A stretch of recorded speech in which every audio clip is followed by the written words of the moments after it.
Selamat. Assalamualaikum warahmatullahi wabarakatuh. Saya Yoga Hersakanandi dan kawan saya Gama Harit Palevi. Pada kesempatan kali ini akan mempresentasikan materi tentang saham untuk mata kuliah manajemen keuangan. Bisa dimulai, Gama, untuk pembuka materi kali ini.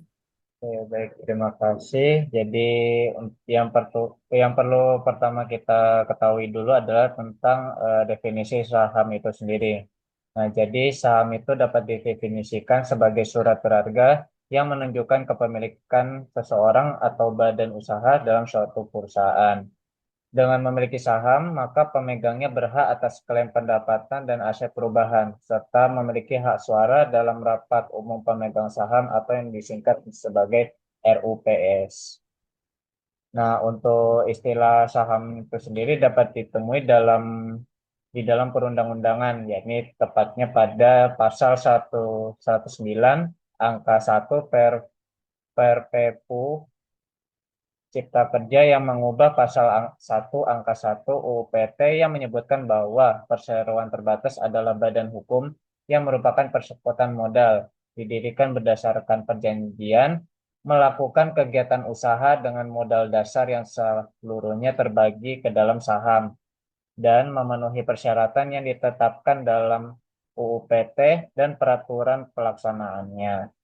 Selain itu juga, saham dapat ditemui di pasal 31 ayat 1 UU PT yang menjelaskan bahwa modal dasar perseroan terdiri atas seluruh nominal saham. Berdasarkan ketentuan tersebut, maka saham dapat diartikan sebagai penyertaan modal dalam suatu perseroan terbatas. Nah, perlu diketahui kalau saham ini memiliki beberapa karakteristik. Di antaranya itu yang pertama, dia memiliki jangka waktu yang tidak terbatas. Yang kedua, pemegang saham memperoleh penghasilan yang disebut dividen dengan frekuensi yang tidak menentu. Nah, dividen tersebut dibayar dari laba perusahaan. Meskipun begitu, potensi laba perusahaan itu sulit untuk ditaksir sehingga penerimaan dividen tidak dapat dipastikan. Terus selanjutnya yang ketiga, harga saham sangat fluktuatif dan sangat sensitif terhadap kondisi makro dan mikro. Terus yang keempat, pemegang saham memiliki hak suara pada perusahaan RUPS atau rapat umum pemegang saham. Terus yang terakhir, pemegang saham memiliki klaim yang inferior jika terjadi likuidasi. Nah, berikut ini merupakan jenis-jenis saham. Yang pertama itu dari kepemilikan, terus selanjutnya ada kinerja perdagangan, dan yang ketiga ada saham, saham syariah. Selanjutnya. Nah, untuk berdasarkan kepemilikan sendiri itu terbagi menjadi dua. Yang pertama itu saham biasa atau common stock, dan yang kedua itu saham preferen atau preferred stock. Jadi untuk saham biasa ini, jadi untuk jenis saham biasa merupakan jenis saham yang paling umum. Pada jenis saham biasa, pemegang saham memiliki hak suara dalam rapat umum pemegang saham atau RUPS dan berhak atas dividen, meskipun jumlahnya tidak tetap dan bergantung pada laba perusahaan serta kebijakan manajemen. Dalam hal likuidasi, pemegang saham biasa berada di prioritas terakhir setelah kreditur dan pemegang saham preferen. Terus selanjutnya ada saham preferen. Jenis saham ini memiliki karakteristik campuran antara saham dan obligasi, yang di mana pemegang saham preferen mendapatkan dividen tetap dan memiliki prioritas dalam pembagian dividen, serta klaim aset jika jika perusahaan terjadi likuidasi. Namun, pada jenis saham ini, pemegang saham preferen biasanya tidak memiliki hak suara dalam RUPS. Terus yang kedua ada jenis saham berdasarkan kinerja perdagangan. Yang pertama itu ada saham blue chip yang diterbitkan oleh perusahaan besar dengan reputasi yang tinggi dan kinerja keuangan yang stabil. Nah, jenis saham ini cocok untuk investasi jangka panjang dikarenakan memiliki risiko yang relatif rendah. Terus selanjutnya ada saham income yang diterbitkan oleh perusahaan yang rutin membagikan dividen dengan jumlah yang relatif tinggi. Nah, untuk jenis saham ini cocok bagi investor yang mencari pendapatan tetap dari dividen. Terus selanjutnya yang ketiga ada saham growth yang diterbitkan oleh perusahaan yang memiliki potensi pertumbuhan pendapatan tinggi. Saham growth biasanya tidak rutin membagikan dividen karena laba digunakan untuk ekspansi bisnis. Terus yang keempat ada saham spekulatif yang diterbitkan oleh perusahaan yang belum memiliki kinerja stabil, namun punya potensi pertumbuhan yang tinggi. Nah, saham spekulatif memiliki risiko yang tinggi, akan tetapi bisa memberikan keuntungan besar dalam waktu yang singkat. Terus yang kelima, yang terakhir ada saham defensif. Saham defensif ini adalah saham dari perusahaan yang menawarkan produk atau layanan yang selalu dibutuhkan, terlepas dari kondisi ekonomi suatu perusahaan. Beberapa karakteristik utamanya itu dia meliputi stabilitas pendapatan, yang terus selanjutnya ada dividen yang konsisten, dan ketahanan terhadap resesi. Nah, sektor-sektor yang umumnya termasuk ke dalam kategori saham defensif di antaranya itu adalah sektor utilitas, kesehatan, dan kebutuhan pokok.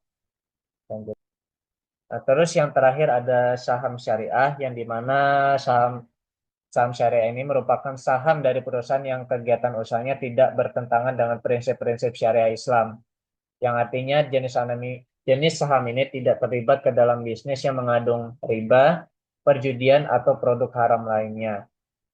Untuk di Indonesia sendiri itu saham syariah tercatat ke dalam Indeks Saham Syariah Indonesia atau ISSI. Oke, terus kemudian ada mekanisme mekanisme dari saham itu sendiri. Nah, untuk memulai berinvestasi saham, calon investor harus membuka rekening efek melalui sekuritas dengan melengkapi proses K- KYC yang meliputi pengisian formulir, unggah eKTP, NPWP, dan foto selfie, serta pembuatan SID, SRE, dan RDN.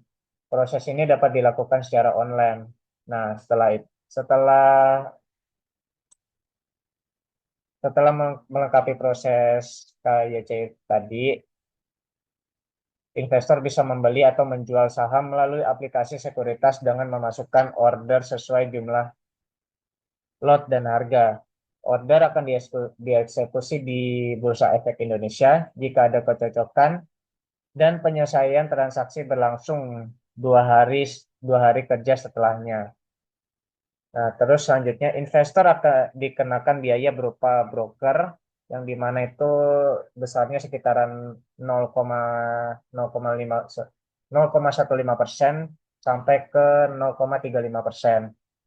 Terus ada levy B Bursa Efek Indonesia yang di mana itu kurang lebih sekitaran 0,04 0,0433%, serta pajak seperti PPN sekitaran 11%, dari fee broker dan PPh final sekitar 0,1% dari nilai jual saham. Nah, investasi bisa dimulai dengan modal terjangkau, bahkan mulai dari Rp100.000, tergantung harga saham per lot. Oke, baik. Selanjutnya mungkin sebelum lanjut, yang misal mungkin ada yang kayak kurang familiar terkait dengan kata-kata SID, SRE, dan RDN. Nah, SID sendiri itu Single Investor Identification. Jadi itu yang dimaksud dari proses KYC, Know Your Customer. Jadi kayak kita ngisi form tentang data identitas lah. Jadi untuk identifikasi itu. SRE sendiri itu subrekening efek. Jadi biasanya ini untuk dari investor nanti akan punya rekeningnya yang berbeda dengan rekening utamanya. Nanti itu dihandle oleh bank dan sekuritas terkait. Nah, RDN itu juga adalah rekening dana nasabah. Jadi rekening yang dipakai untuk investor itu bertransaksi di pasar saham. Tetapi rekening ini itu kurang lebihnya berbeda dengan yang ada dengan SRE. Sama-sama rekening, tetapi SRE itu lebih untuk pada pencatatan di KSEI sama di sekuritas. Sedangkan kalau RDN rekening dana nasabah sesuai namanya itu miliknya nasabah atau investor, kurang lebih seperti itu. Baik, aku lanjut. Nah, analisis. Analisis dalam berinvestasi dalam saham itu ada tiga, fundamental, teknikal, dan sentimen. Secara teknis, perbedaan masing-masing ini hanya pada eh, kebiasaan investor serta cara analisisnya saja, tentu analisisnya. Fundamental, fundamental sesuai namanya, dasarnya. Nah, dasar kita mau membeli saham itu apa sih? Ya, kita lihat dari kondisi perusahaan, habis itu lihat dari habis itu laporan keuangannya, habis itu market perusahaannya itu bagaimana, terus operasionalnya itu sehat apa tidak, ya itu secara fundamental. Nah, kemudian teknikal itu melihat pada ketika transaksi di bursa. Jadi transaksi yang kita lihat mungkin kalau yang sudah pernah itu main saham itu ada namanya kayak aplikasi sekuritas. Nah, macam-macam tuh. Yang mungkin yang sering orang dengar itu kayak Stockbit, Ajaib, iPod, Mirai. Terus kalau yang di M-Banking kayak Mandiri, BRI, BNI itu ada.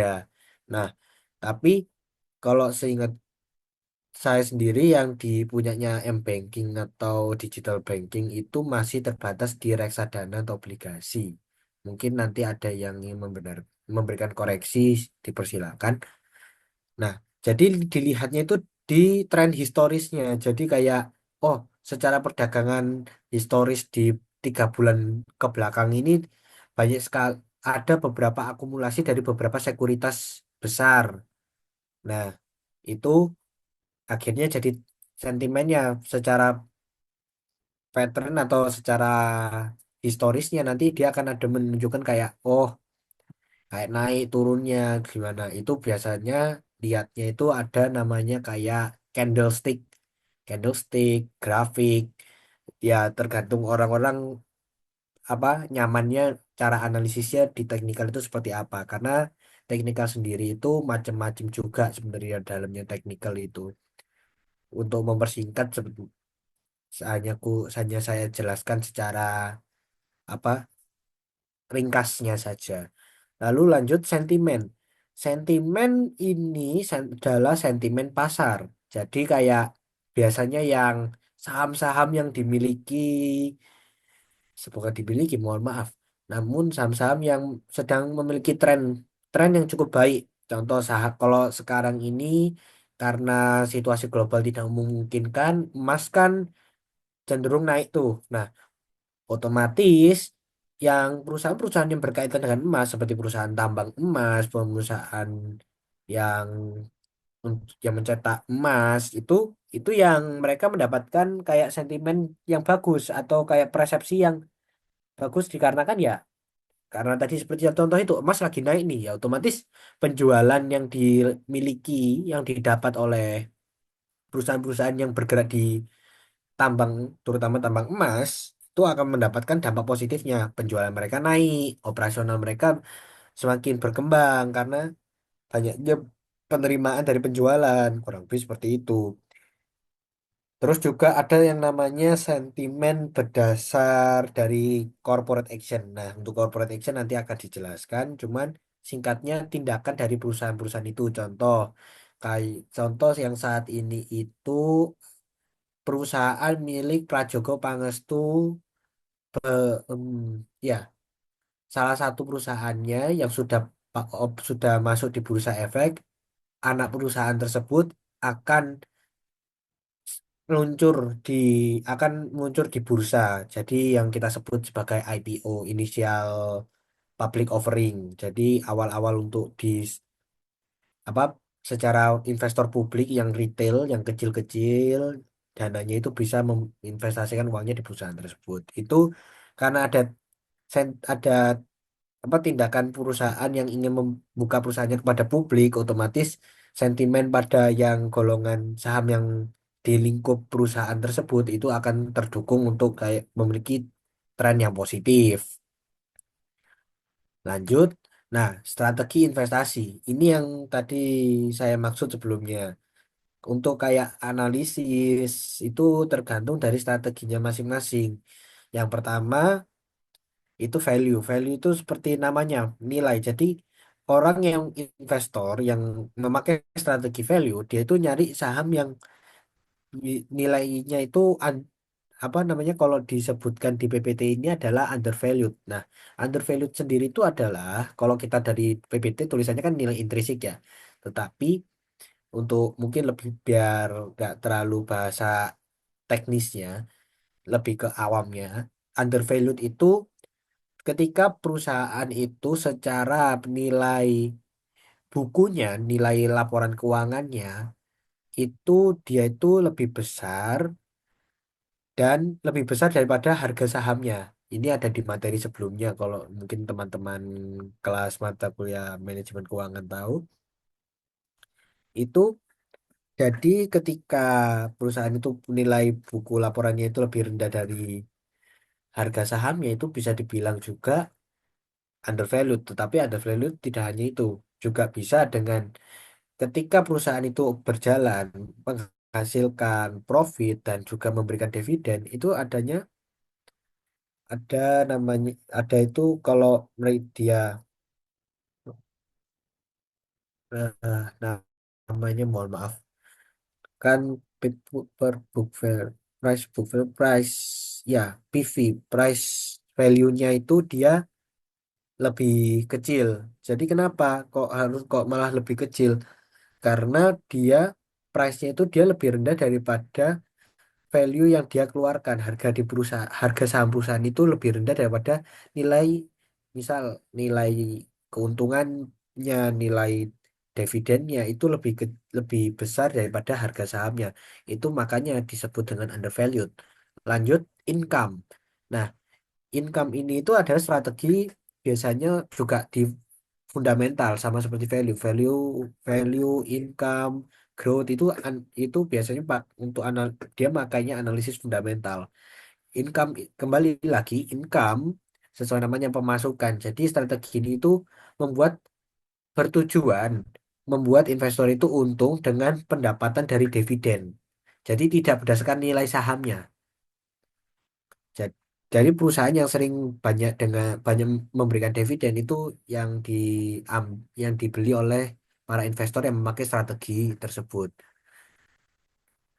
Lalu growth sendiri seperti namanya juga berkembang. Perusahaan itu yang selalu bertumbuh, yang memiliki potensi bertumbuhnya itu tinggi, baik pendapatan, laba dan mode operasionalnya. Ini juga di fundamental. Jadi kembali lagi kurang lebih hampir sama seperti value. Kalau value lebih condong pada nilai di laporannya, laporan keuangan.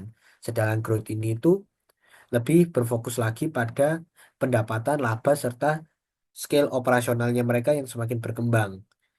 Kalau karena kalau strategi yang yang pakai analisis fundamental seperti ya value, income dan growth ini itu pasti berikatan terus dengan yang namanya laporan keuangan seperti yang dijelaskan oleh Pak Jas sendiri. Jadi apa namanya pasti berkaitan dengan laporan keuangan. Growth ini otomatis kalau misalnya dia semakin besar pendapatannya, semakin besar labanya, semakin besar juga operasionalnya, harga sahamnya akan mengikuti untuk semakin besar nilainya semakin naik. Lanjut, ada strategi trading. Trading sendiri itu adalah pembelian dan penjualan saham yang dilakukan dalam waktu singkat. Jadi beli beli di harga harga rendah di hari itu, lalu jual di harga tinggi di hari itu juga pada pembukaan pasar, pada penutupan pasar.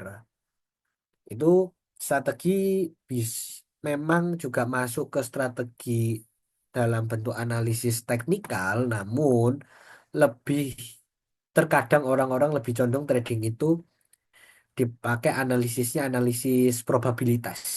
Jadi hampir kadang mengarah ke apa namanya menjudikan uang. Tetapi ya sebenarnya nggak judi juga sih karena dia ada analisisnya.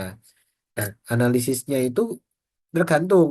tadi seperti yang dijelaskan di cara analisis trade itu kalau teknikal itu tergantung historisnya. Nah, kita mau historis berapa lama nih? Kalau misalnya kita kayak harian ya, kemarin progres apa kemarin rata-rata jual beli sahamnya ada berapa sih? Ada dominannya lebih ke jual apa ke beli? Habis itu beberapa apa sekuritas-sekuritas yang penggeraknya itu pada jual apa beli nih, itu bisa dianalisis dengan nilainya. Jadi kita dapat membuat forecasting atau proyeksi di hari besoknya. Kalau hari besoknya atau hari ini trennya itu akan naik, stabil atau malah turun. Jadi untuk trading ini tuh nggak mesti trading harian. Jadi jangka waktunya ya bisa juga kayak mingguan, bulanan, kurang lebih seperti itu.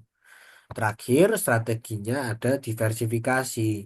Diversifikasi ini ya seperti namanya, apa diversifikasi menyebarkan.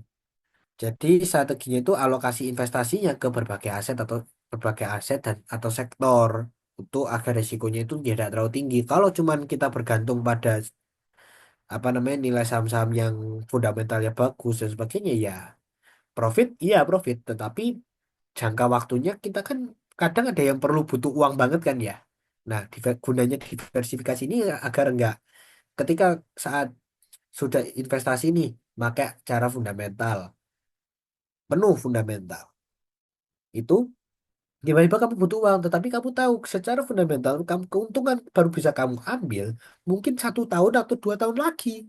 Nah, akhirnya bisa dibilang kamu butuh uang akhirnya nggak bisa kamu ambil. Diverifikasi ini datang sebagai strategi ketika kamu memproyeksikan mungkin kira-kira kamu butuh uangnya kapan. Misal kayak butuh uang ada di kisaran ya 1 bulan lagi, 2 bulan lagi. Ya udah, berarti kamu kalau mau investasi, kalau kali kamu mau investasi, kamu bisa juga dengan apa namanya sebagian besar yang uang dingin atau mungkin uang yang ya semua uang dingin pastinya untuk investasi. Jangan sampai pakai uang panas itu kamu sebagian besar kamu alokasikan di yang fundamental yang sesuai strategi value, income atau growth terserah yang diinginkan. Lalu kemudian kamu nantinya sebagian kecilnya akan masukin ke trading. Trading dalam jangka waktu karena butuh waktunya mungkin 1 bulan 2 bulan kemudian ya mungkin mingguan atau bulanan gitu tradingnya. Jadi ketika kamu pas sudah waktunya butuh uangnya, kamu bisa tarik itu dengan dia mungkin H-2 sebelum kamu butuh uang karena ketika kamu sudah menjual sahammu, uang yang ada di rekening dana nasabahmu (RDN)mu itu baru bisa kamu tarik 2 hari kemudian. Kurang lebih seperti itu untuk strategi. Lanjut, manfaat. Nah, tentunya dalam investasi pasti harus memberi manfaat kan. Nah, investasi di saham itu memberikan segelintir manfaat. Yang pertama adalah capital gain, jadi keuntungan dari selisih harga jual belinya. Lalu ada dividen. Dividen ini laba yang diberikan sebagian laba yang diberikan oleh perusahaan kepada pemegang saham. Jadi kamu kalau misalnya pingin capital gain-nya kalau mau ngambil profit cepat yang pada capital gain-nya masih kecil, kamu bisa beli di saham-saham yang memberikan dividen-dividen yang sering memberikan dividen-dividen. Ya, itu bisa dilihat di income strategi. Lalu likuiditas tinggi. Saham itu secara secara memang dikatakan likuiditasnya tinggi karena bisa langsung dijual. Namun untuk pencairan uangnya dari rekening dan RDN ke rekening pribadi itu perlu ada waktu. Jadi kalau dibilang apa tinggi ya iya, tetapi ada syarat dan ketentuan lah. Lalu potensi keuntungan jangka panjang ya. Tentunya investasi kan pas kita mengarahnya ke jangka panjang, otomatis buat keuntungan jangka panjang itu akan memiliki potensi yang besar tuh kalau dalam investasinya di saham. Tapi tapi kembali syarat dan ketentuan berlaku tergantung hasil analisismu secara fundamental pada saham-saham yang kamu beli. Kalau mau keuntungan jangka panjang, bisa juga dengan teknikal, namun kembali lagi teknikal itu sering dipakai untuk trading. Jadi range durasi tradingmu itu berarti kamu harus memperlama durasinya. Misal tradingnya bulanan, kuartal, semester, bahkan bisa 1 tahun. Dibilang investasi ya enggak, dibilang dibilang trading ya juga enggak. Jadi lebih apa namanya? Kamu memutar uangnya sementara waktu. Diversifikasi portofolio di saham memang manfaatnya kalau masuk ke saham investasinya bisa bisa macam-macam perusahaan, gak hanya satu perusahaan. Jadi ya misal perusahaan di bidang sawit kayak Sampurna Agro sebagainya. Karena lagi trending dan ada sentimen positif dengan berupa dukungan dari pemerintah, ya kamu masuk di situ. Tetapi untuk mengurangi resiko, kamu bisa masuk ke yang sekiranya sektor industri yang stabil seperti perbankan dan industri yang ini apa bukan yang basic tapi industri kayak industri makanan sebagainya di ya kayak Indofood, Sido dan sebagainya. Lalu lanjut resiko. Nah, investasi pasti ada resikonya. Ya, pertama adalah capital loss. Kebalikan dari capital gain, capital loss ini ketika menjual saham di harga yang lebih rendah daripada harga belinya. Ya, biasanya terjadi karena fluktuasi, habis itu dan atau juga kinerja perusahaannya yang buruk. Dan juga bisa karena tujuan perusahaan itu untuk masuk ke bursa hanya satu, mengambil duit investasi pertama kali pertama kali, yang dimana itu disebut dengan duit IPO, Initial Public Offering. Untuk apa? Ya benar, untuk kabur biar keuangan perusahaan itu masih bisa survive ya. Karena adalah itu salah satu strategi perusahaan untuk mendapatkan uang untuk operasional selain dari menghutang dan membuat warrant atau surat hutang, mengambil hutang dan membuat surat hutang beda. Jadi kalau mengambil hutang berarti perusahaan itu ada ikatan dengan bank, sedangkan membuat surat hutang atau surat waran itu jadi perusahaan itu bikin surat bikin surat untuk meminjam, bukan bukan mengisi form peminjaman gitu. Ya sebenarnya nggak ada bedanya sih. Mohon maaf. Lanjut volatilitas pasar ya intinya fluktuasi lah. Intinya perubahan harga itu secara signifikan pada hari itu juga tiba-tiba ada perubahan kayak, wah tiba-tiba naik, tiba-tiba turun dan sebagainya. Faktor-faktornya ya macam-macam. Ada yang ekonomi, sentimen, pasar, politik, dan keputusan dari program pemerintah. Yang dekat-dekat ini mungkin yang ini keputusan pemerintah AS dari perintah Presiden Donald Trump untuk adanya reciprocal tarif. Jadi intinya pemberian tarif pada negara-negara negara-negara yang berdagang dengan Amerika. Karena apa? Ya benar, karena Amerika memiliki perdagangannya lebih dia terlalu banyak impornya daripada ekspornya. Jadi negara yang jadi eksportir yang mengirim barang ke Amerika, yang menjual barang ke Amerika itu mendapatkan tarif di barang-barang yang mereka ekspor. Lalu karena kejadian itu bursa efek bursa efek Indonesia BI itu pada hari itu juga di perdagangan hari kapan? Senin atau Selasa kalau nggak salah. Itu langsung bursa bursanya Indonesia itu turun dari 6.200 ke 5.800 apa 5.900. Nah, itu turun signifikan akhirnya bursa efek itu langsung memberhentikan perdagangan di hari itu juga. Hanya 30 menit sih, tapi selanjutnya lanjut. Oke, kemudian resiko likuiditas. Nah, seperti yang dijelaskan tadi, likuiditasnya memang tinggi dalam investasi saham, tapi ada resikonya. Resikonya ya biasanya itu sulit dijual. Resiko likuiditas yang ada di saham itu karena sulit jual. Ya karena apa? Harga yang kamu inginkan belum ada yang minta. Itu bisa jadi. Atau harga yang kamu inginkan itu tidak ada yang tertarik. Tidak ada yang minta dan tidak ada yang tertarik ini beda. Kenapa? Kalau tidak ada yang minta berarti memang harga saham itu bisa di apa namanya Mas, kamu masih habis beli nih, harganya di 200 per lembar. Kamu kamu ingin jual di harga 250 per lembarnya. Ya, itu belum ada yang mau karena ya har- kondisi di harga sahamnya masih mungkin masih masih stagnan, belum naik. Kalau tidak ada yang mau, itu biasanya ketika harga yang kamu beli itu lebih masih terlalu tinggi dengan harga jualnya, jadi kamu rugi seperti di capital loss itu. Jadi kamu yang misal kamu punya 200 tapi yang orang-orang inginkan itu di harganya di 190 180. Kamu jual di 195 biar nggak rugi-rugi banget. Ya, orang-orang tetap nggak mau nih. Jadi harus menunggu untuk harga itu sesuai dengan yang kamu inginkan dengan juga sesuai dengan keinginan orang investor lain yang ingin membeli sahamnya.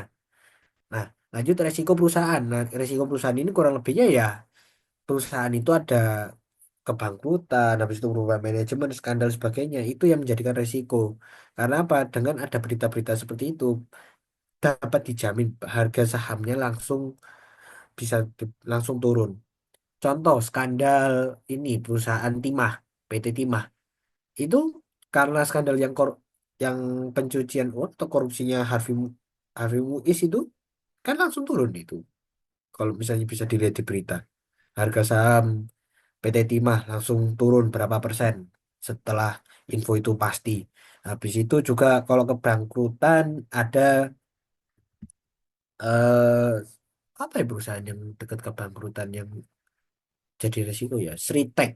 Ya, Sritex ada sahamnya publik dan sebenarnya Sritex itu case-nya adalah dia itu sahamnya itu disuspend perdagangannya. Jadi sama Bursa Efek apa namanya? Saham dari PT Sritex ini itu tidak bisa diperdagangkan karena ya perusahaannya ada belum nyantumi laporan keuangan, habis itu pengajuan pilot, akhirnya apa namanya tidak bisa diperdagangkan. Nah, terakhir resikonya adalah delisting. Saham itu dihapus dari pencatatan bursa karena tidak memenuhi persyaratan tertentu. Nah, biasanya perusahaan yang sudah pengajuannya bangkrut atau pilot itu tidak lama secara aturan harusnya sudah delisting karena tidak memenuhi persyaratan seperti apa pelaporan keuangan, habis itu audit dan sebagainya. Oke, lanjut. Nah, ini masih kembali lagi dengan manfaat. Salah satu manfaat dari investasi saham adalah mendapat dividen untuk perusahaan yang memberikannya. Nah, dividen sendiri itu ada 4 macam. Ada tunai, saham, interim, dan final. Tunai itu adalah pembayaran dividen dalam bentuk uang tunai pada pemegang saham. Jadi ya normal. Jadi laba yang tunai kasih tunai. Dividen saham itu jadi pembayar dividen dalam bentuk saham tambahan. Jadi kayak ketika pemilikan berapa minimal biasa minimal berapa saham kamu nanti dapat dividen sahamnya karena pembagiannya menambah nilai saham jadi harus ada ketentuan sebelum tidak hanya dari kepemilikan interim itu diba- sama kayak dividen tuna cuman bedanya adalah waktu dibayarkannya kalau interim sendiri waktunya itu sebelum akhir tahun buku perusahaan. Biasanya karena ada estimasi laba sementara dan ya, atas keputusan direksi dan komisaris diberikanlah dividen interim. Dividen final. Jadi dividen final itu sama seperti tunai, namun bedanya itu dibayarkan setelah laporan keuangan tahunan disahkan dalam RUPS atau rapat umum pemegang saham. Jadi dividen tunai itu ada biar terjadi setelah dividen final. Biasanya tapi ada juga ya dividennya itu langsung kadang dia tergantung kebijakan perusahaan masing-masing. Selanjutnya adalah mekanisme dividen. Maksudnya adalah mekanisme dari dividen ini sendiri alurnya seperti apa. Yang pertama itu dividen dividen itu baru muncul beritanya itu ketika setelah ada keputusan RUPS dan terkadang juga ada biasanya rumor-rumor yang bersebaran. Tetapi tapi yang pastinya dividen itu baru bisa kita tahu informasinya ketika sudah ada keputusan RUPS. Nah, nanti alurnya setelah pengumuman ini akan muncul tanggal. Tanggal apa aja? Tanggal come date, tanggal X date, tanggal recording, tanggal payment. Nah, tanggal come date ini adalah tanggal di mana saham yang seluruh pemilik saham perusahaan ini itu dicatat. Nah, X date ini adalah tanggal terakhir pencatatan. Maksudnya adalah bukan kayak ketika udah masuk di come date kamu bisa langsung jual enggak, tetapi kamu harus memegang saham tersebut hingga X date. Karena apa? X date itu tanggal terakhir pencatatan. Jadi dicatatnya itu untuk juga memastikan apakah ini beneran masih megang sampai tanggal yang ditentukan atau bagaimana. Nah, setelah lewat X date akan lanjut ke recording date. Recording date ini tidak ada pengaruhnya sama sekali dengan yang investor yang sudah memegang saham tersebut atau mungkin sudah menjualnya setelah X date. Hanya saja recording date ini adalah tanggal di mana perusahaan itu membagi membagi saham, mohon maaf, membagi uang yang harus dibayarkan kepada investor sesuai dengan catatan-catatan X date-nya. Nah, nanti uang setelah dicatat itu baru dibayarkannya di tanggal payment-nya. Jadi baru dibayarkan itu langsung masuk ke rekening masing-masing investor, kurang lebih seperti itu. Nah, lanjut corporate action.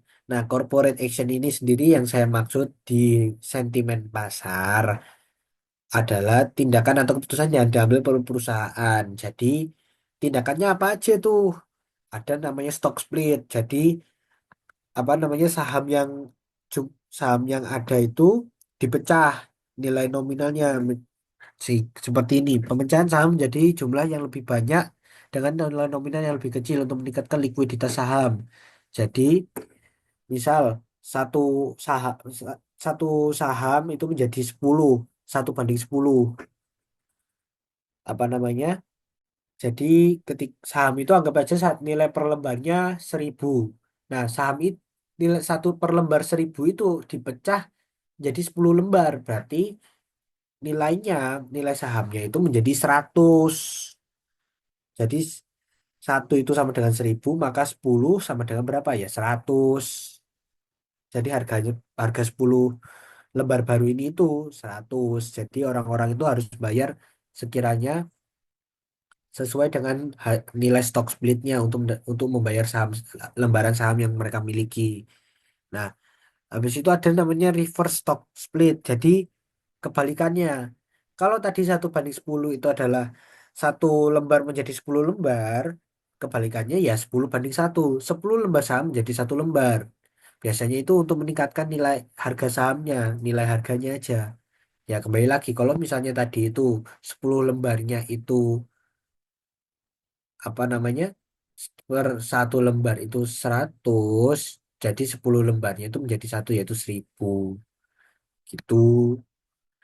Kurang lebih seperti itu yang saya pahami dari maksud dari stock split dari reverse stock split, karena mereka belum cuman beda arahnya aja. Right issue ini tuh penawaran kepada pemegang saham lama untuk membeli saham baru tertentu sebelum ditawar publik. Contoh yang baru itu perusahaan milik punyanya grupnya Adaro. Itu AADI ya, yang mendapat right issue itu ketika yang sudah pegang A- sahamnya Adaro dengan yang kode Adaro, Alamatri Alamatri kalau nggak salah, yang Adaro itu namanya itu ya. Ya, yang Adro ketika mereka sudah punya saham Adro, nanti di waktu saham AADI itu sudah open public, itu nanti perusahaan-perusahaan, nah ya kok perusahaan, mohon maaf, investor-investor yang punya Adaro itu bisa beli sahamnya AADI terlebih dahulu, kurang lebih seperti itu. Bonus issue merupakan pembagian saham tambahan kepada pemegang saham tanpa biaya. Nah, ini biasanya sama kayak dividen. Tadi kan ada dividen saham. Jadi kayak pembagian. dividen apa laba perusahaan itu diubah ke saham dulu oleh perusahaan lalu dibagikan langsung ke investor. Bonusnya isu itu biasanya pembagian dividen saham tapi yang nominalnya lebih kecil, biasanya 0, atau kalau kita ngomong kalau kita pemain di retail di investasi itu ngomongnya OOD, odd, jumlah nilai lot saham yang berbeda dengan normalnya. Nah, biasanya 0,1, 0,01 itu biasanya yang ada di bonus isu. Contoh kalau yang pengalaman sendiri ada saham dari Rhine Group KKGI itu memberikan dividen serta bonus isu sebesar dividennya sendiri sebesar 20 berapa kalau nggak salah 20 per lembar. Lalu untuk bonus isunya dia di 0,01 di sat iya di 0,01. Jadi dapat satu lembar bonus. Lalu kemudian merger dan akuisisi ini penggabungan dua perusahaan atau pengambilan suatu perusahaan. Jadi tentunya kalau misalnya perusahaan melakukan tindakan merger atau akuisisi, salah satu perusahaan yang diambil, misal kayak contohnya ini menjelaskannya perlu contoh.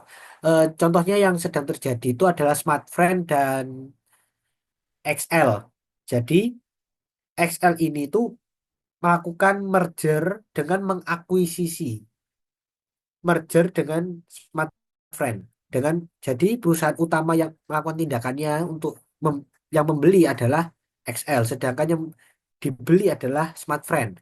XL ini akhirnya bergabung dengan Smartfren dengan eh, hasil akuisisinya adalah perusahaan yang berdiri adalah yang survive dalam penggabungannya itu adalah XL. Jadi pemilik saham dari Smartfren tentunya harus diberikan kompensasi seperti harga saham yang lebih tinggi dari harga yang ada, tetapi tidak terlalu membebankan keuangan dari XL. Lalu juga mungkin juga dapat apa namanya bonus isu atau mungkin juga dapat dividen tambahan sebagainya itu. Lalu ada buyback. Buyback sendiri itu perusahaan itu membeli kembali saham-saham yang ada yang beredar di pasar untuk meningkatkan nilai sahamnya. Jadi perusahaan ketika sudah open public di bursa itu ada beberapa aturan-aturan yang harus diikuti. Salah satunya adalah perusahaan harus memiliki berapa persen yang perusahaan meminimal berapa persen yang beredar. Jadi tidak boleh seluruhnya itu ketika sudah open public diambil lagi oleh perusahaan. Nah, kondisi buyback ini terjadi ketika adanya sentimen positif yang ada di perusahaan itu sendiri yang dimulai dari siapa? Dari direksinya, komisarisnya tahu oh dividennya bakal dapat segini, dapat lumayan nih. Jadi ya saya belilah.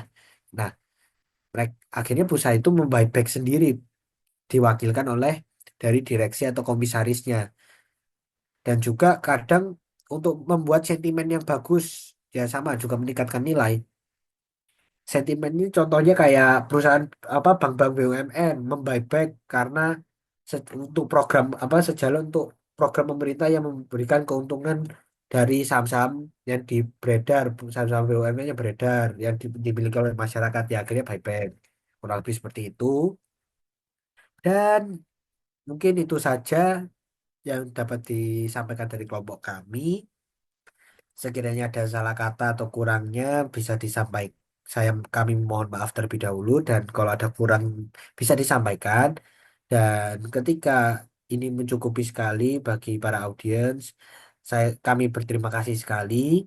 Lalu ketika ada yang ingin bertanya, silahkan bisa disampaikan mungkin kalau karena ini nanti diuploadnya di YouTube dan ada beberapa cuplikan di sosial media mungkin bisa disampaikan di kolom komentar. Baik, sekian dari kami. Wassalamualaikum warahmatullahi wabarakatuh.